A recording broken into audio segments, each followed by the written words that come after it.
Hello everybody, I hope you're doing well. Today I'm talking about how not to repeat a sentence or write from dictation. Let's get started with some facts about those two tasks. Like collectively, write from dictation and repeat sentence have the highest contribution to the listening section, and it is impossible to get your score, whether it was 50, 65 or 79 in particular, without performing well in those two tasks. And when it comes to the writing section, if you are looking at 79 plus, I would say you must score at least 85% in write from dictation. Because write from dictation, even though it's from the listening section, it contributes to the writing section. So you need to get 85% at least.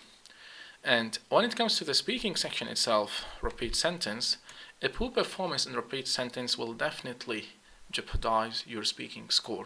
And too many students who have been missing their speaking score, even though they could have good speaking skills like in general, but if you end up with a lot of hesitation, dropping the major content in each sentence of the repeat sentence task, don't expect a very good speaking score.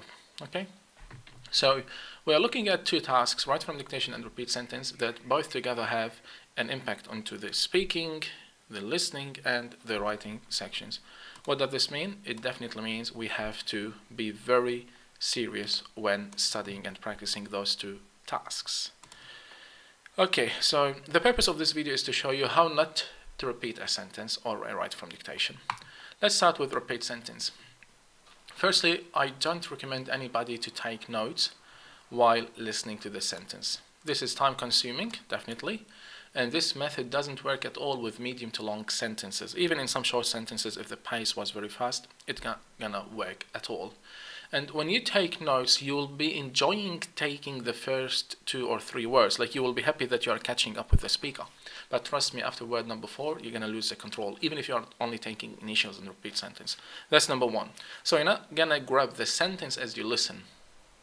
Number 2, when it's your turn to stream back the sentence and speak it to the computer, you won't be able to read the sentence from the notes you took, because you will be guessing what words did you write, and you will end up hesitating. And that's why I said at the beginning, you're gonna miss your speaking score if you're not performing well in repeat sentence. Not performing well in repeat sentence could be because of taking notes as you listen.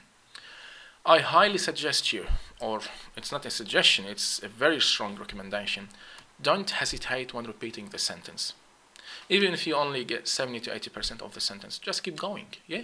Keep going with the flow.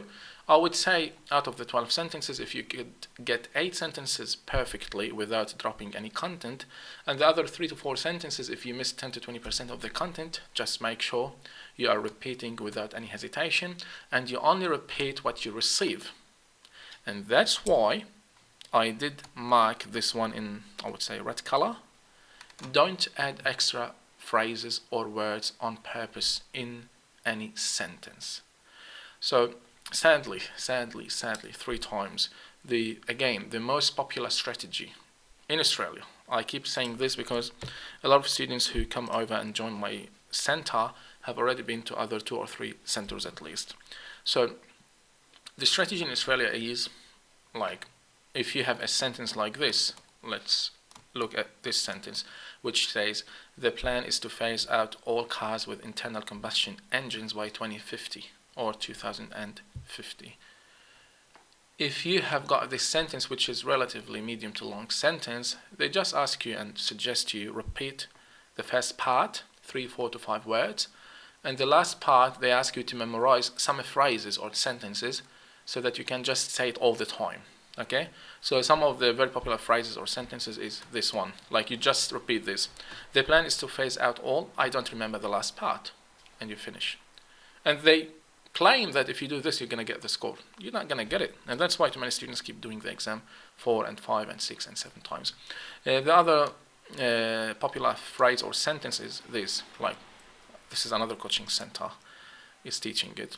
The plan is to phase out all, I came to Australia last year. So imagine, guys, slowly you are giving up, yeah, while you are preparing for 2 or 3 or 4 or 5 weeks. You would never approach repeat sentence with a proper way. You all the time have in your back mind that all I need to do is repeat 50% or 40% of the sentence, and the rest part I'm going to add this ready sentence. and this will not get you anywhere.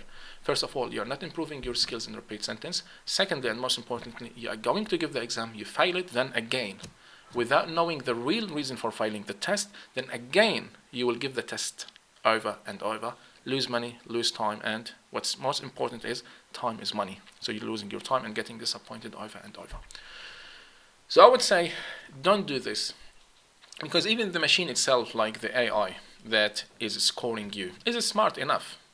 And it is evolving and learning day by day. So I would say the machine will definitely detect this if it is very frequent.